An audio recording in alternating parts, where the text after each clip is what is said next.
The bill arrived in a leather folder at 9:43 p.m. My daughter Kolia set it on my placemat with the same small careful motion she had been using since she was 11 years old when she wanted something. Mom, since you're the matriarch. She let the word matriarch float for a second like a balloon she had practiced releasing. And since this is really your celebration of us, Reagan and I thought it was only right that you handle the bill. Plus, since you got the bonus from the rental property last month, we figured tonight was the right night. I had not gotten a bonus from the rental property last month. The rental property was the small 2-bedroom on Hollyhock Street that my late husband Sebastian had left me in 2018. The rent was $1,900 a month. It had been deposited, as it always was, into my account on the 3rd. There had been no bonus. There had not been a bonus in the entire history of the property. What there had been 2 weeks earlier was a conversation. Kolia had called me on a Sunday afternoon and asked in a voice arranged for the question, "Mom, how is the rental doing? Is it pulling in extra these days?" I had said, "It's pulling in what it pulls in, sweetheart. The same as always." She had said, "Oh good. I just wondered." She had then converted that, "Oh good. I just wondered," into a bonus from the rental property in front of her husband, her in-laws, my grandson, and the wait staff at the restaurant. The number she had given me to handle was the number on a folder I had not yet opened. I opened it. The bill was $4,216. The dinner was a celebration of Kolia and Reagan's 10th wedding anniversary. We were at a tasting menu restaurant called Vegas on the east side of the city. There had been 8 of us at the table. Kolia and Reagan, their son Cassius, my grandson 15, Reagan's parents Wendell and Patrice, Reagan's sister Indigo and her husband Felix, and me. I had been the only one over 65. I had been the only one Kolia had referred to as the matriarch. I was also, I now understood, the only one who had been told in advance that the bill was coming. I looked across the table. Reagan was looking at his wine glass. Patrice was looking at her napkin. Wendell was looking at his phone. Indigo and Felix were murmuring to each other. Cass was looking at his lap. Kolia was looking at me with the small bright smile she had been practicing on me since 1991. "Mom." "Yes, sweetheart." "The bill." I let the question sit in the air. Then I said very pleasantly, "Kolia, could you do me a small favor?" "Of course, Mom." "Could you stand up, walk to the front of the restaurant, and ask the maitre d' for a private room or alcove where I can take a phone call? I will be 5 minutes. The bill is not going anywhere. The party is not going anywhere. I just need a small, quiet space." She blinked. "Mom, can't you just—" "Kolia. 5 minutes. A small favor for the matriarch." She stood up. She walked in her cream silk blouse toward the front of the restaurant. She returned 90 seconds later. "There's a small library room near the bar. Esteban said you can use it." "Thank you, sweetheart." I picked up my handbag. I left the leather folder on the placemat. I walked to the library room, which was indeed a small alcove with 2 leather chairs and a tall bookshelf and a single brass reading lamp. I closed the door. I sat in one of the leather chairs. I took out my phone. I called my lawyer. Her name was Eustacia Marlowe. She had been Sebastian's lawyer for 31 years and had been mine since his death. She picked up on the second ring, even though it was a Friday night, because Eustacia had given me her cell phone number the week Sebastian died. "Eustacia, I need to ask you a question and I need you to answer it from memory if you can. The rental property Hollyhock Street. I co-purchased it with Sebastian in 1998. It transferred to me on his death in 2018. Is Kolia on the deed in any capacity?" A small pause. "Catherine, Kolia is not on the deed. She has never been on the deed. Sebastian was emphatic about that in 2017 when we drafted the trust. He told me, and I am quoting because I wrote it down at the time, 'Eustacia, I do not want my daughter to think of that property as hers until my wife is dead. And I do not want my wife to be pressured into transferring it during her lifetime. Build me a wall.' I built him a wall. The wall is on page 11 of the trust agreement." I closed my eyes. "Eustacia, what is on page 11?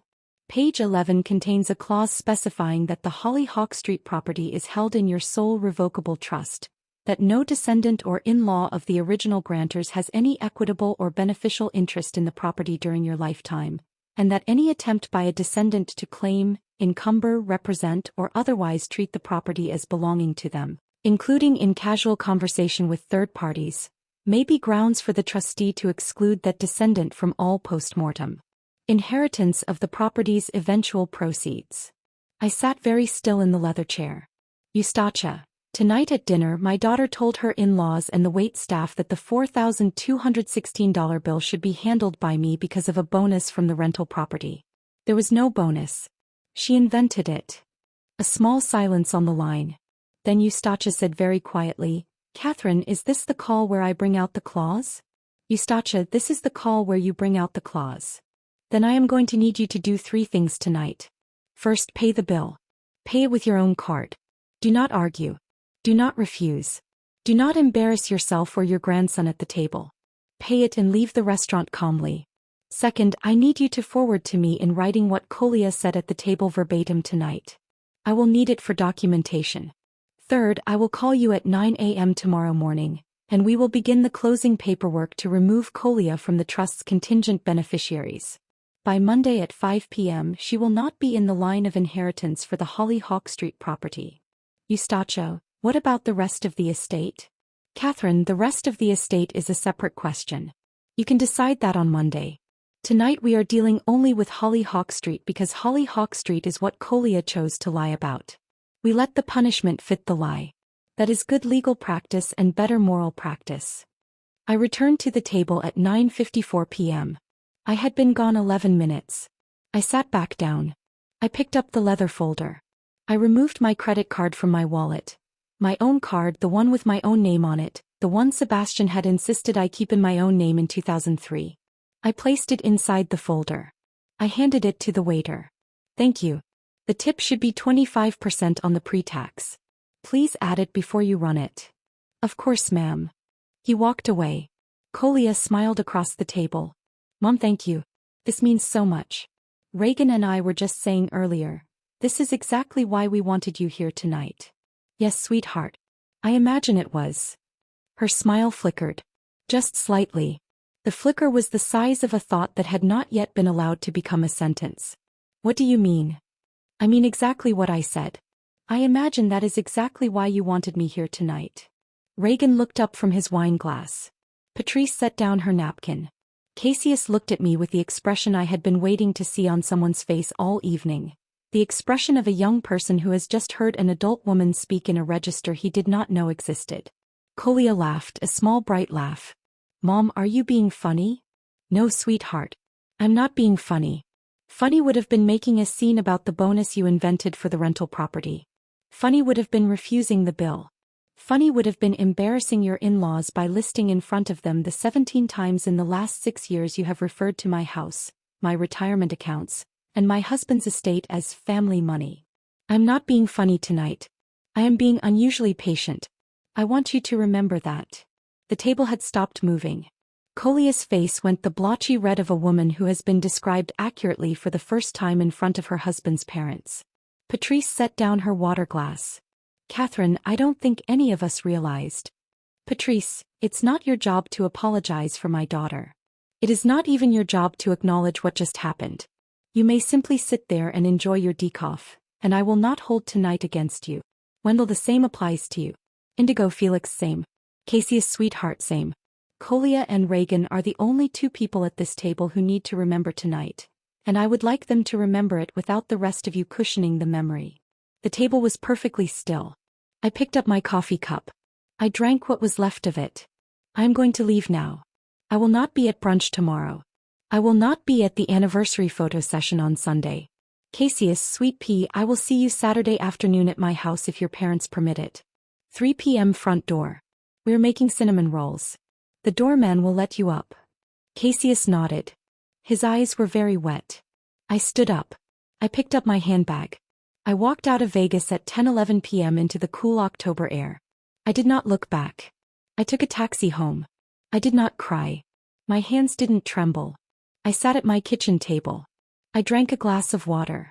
I wrote out in my own neat hand the exact words Colia had said at the table. "Since you got the bonus from the rental property last month, we figured tonight was the right night." I underlined bonus from the rental property. I scanned the page and emailed it to Eustacia at 11:42 p.m. Then I sat in Sebastian's reading chair, The one I had not let anyone move out of the living room in 6 years, and I let myself remember. The summer of 2019, Kolia had called me crying because Reagan had lost his job.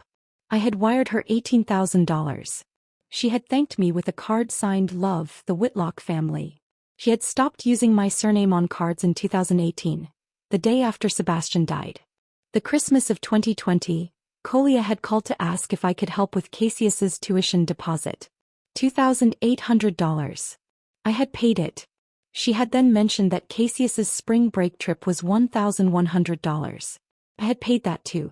The summer of 2022, Kolia had called from Patrice's beach house and casually mentioned that the rental property must be doing well and asked whether I had thought about transferring it to her name. I had said no. The fall of 2023, Kolia had told me in front of Reagan's parents at Thanksgiving that Sebastian had always intended for the property to come to her immediately on his death. Sebastian had said no such thing. Sebastian had specifically told Eustacia to build a wall. The spring of 2024, Kolia had begun referring to the property as our family's rental. I had laughed. Tonight at Vegas, she had not just referred to the property as hers. She had invented a bonus from it. She had made me a wealthy matriarch in front of her in-laws and asked me to pay for her anniversary on the strength of a fiction she had constructed about my money. I went to bed. Eustacia called me at 9:01 Saturday morning. Catherine, the phrasing Kolia used at the table satisfies the threshold for invocation of the clause. Bonus from the rental property is not an idle comment. It is a representation to a third party that the property is hers. We have grounds. Then we have grounds. Catherine, I want to make sure you understand what we are about to do. This is permanent. Kolia will not inherit Hollyhock Street. Eustacia, make Cassius the beneficiary. Age 25, untouchable by his parents. Done. Eustacia paused. Catherine, Sebastian said, build me a wall. He did. Sebastian was a quiet man. He told me in 2017 that Kolia had been manufacturing financial fictions about him since she was 19. He used those words, manufacturing financial fictions. I did not speak for a long moment. Why did he not tell me? Because Catherine, Sebastian believed you would resist the truth as long as Kolia was alive to you. He believed you needed to discover it yourself. He told me, Eustacia, the wall has to be built quietly. If Catherine knows it exists, she will warn Kolia. If she does not know, she will use it the day Kolia shows her she should. He believed in your judgment, Catherine. He just did not believe in your timing. I sat with that for a long moment. He was right about both. He usually was. We finished the paperwork by 11:30 a.m. The closing documents would be filed Monday by 9 a.m.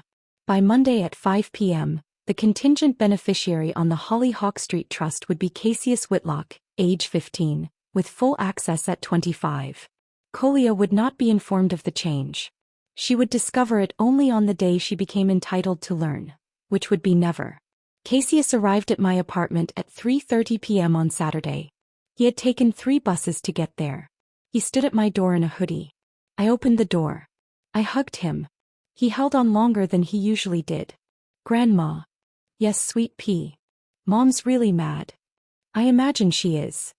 She and Dad were yelling at each other in the kitchen this morning. I imagine they were. Grandma, what happened last night? I made cinnamon rolls with him at my kitchen counter. I taught him to roll the dough. While the rolls rose, I sat down across from him and told him calmly exactly what had happened.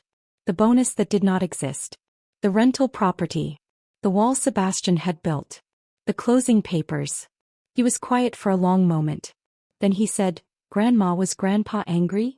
Sebastian was never angry, sweet pea. Sebastian was prepared. That is the difference. Angry people break things. Prepared people build walls and wait. He nodded. Grandma, will Mom be okay? Sweet pea, your mother is going to be uncomfortable for a long time. That is not the same as not being okay. Being uncomfortable for a long time is sometimes what people need in order to become okay. I'm not punishing your mother. I am simply allowing her for the first time in her life to live with the consequence of a sentence she chose to say at a dinner table in front of 7 witnesses. He nodded again. Grandma, Saturdays. Can I come every Saturday? Sweet pea. Every Saturday for the rest of my life. Front door, 3 p.m. The doorman has been instructed. Grandma, will Mom let me? I looked at him across the kitchen table. Cassius, your mother is this week going to discover that some of the small powers she believed she had over the people in this family were not actually hers to exercise. One of those powers was deciding whether her son could visit his grandmother. If she tries to prevent you from coming, you will tell her calmly that you are coming anyway. You are 15. You can take 3 buses. I will always be here. He hugged me again before he left. He took the cinnamon rolls home in a Tupperware. He texted me when he got home, Mom didn't ask about them. Dad ate too. I texted back, Sweet pea, the cinnamon rolls were yours. Tell your father he is welcome at my house if he can sit at the same table I am sitting at without arranging the seating chart. Cassius sent back a single thumbs up. Kolia called me on Sunday evening. I let it go to voicemail. Mom, I don't know what happened last night. I have been thinking about it all weekend. I think there was a misunderstanding. I should not have said what I said about the bonus. That was sloppy of me. I admit that. But the way you spoke to me in front of Reagan's family. Can we please talk? Please. I noted she had said sloppy. I noted she had not said, I am sorry. I invented a financial fiction in order to invoice you for my anniversary dinner. I deleted the voicemail. She called twice more on Monday morning. I did not answer. At 5:14 p.m. on Monday, Eustacia called me. Catherine, the papers were filed at 4:47 p.m. The closing is complete. As of this moment, Kolia is no longer the contingent beneficiary of the Hollyhock Street property. Cassius's. The change is recorded with the county and registered with the trust. It cannot be reversed except by you in writing in my office with documentation. I closed my eyes. Eustacia, Sebastian would have liked you very much. Catherine, Sebastian and I worked together for 31 years. He used to tell me at the holiday parties that the closest thing he had to a sister was his lawyer. I have been waiting 6 years to make him a final phone call on your behalf. Will you have dinner with me on Thursday? Catherine, I will pick the place. I am buying. Not Vegas. She laughed. Not Vegas. That night I sat in Sebastian's reading chair with the small notebook I had started keeping the night of the dinner. I wrote one line. They made me pay for the celebration. So I made them face the closing papers. The wall Sebastian built in 2017, which I finally learned to lean against, and which stood in the end exactly as tall as he had asked for it to be built. Then I closed the notebook and drank my tea. And I slept the way a woman sleeps when she has finally allowed her dead husband to be right about the daughter he had quietly been protecting her from for the last 6 years of his life.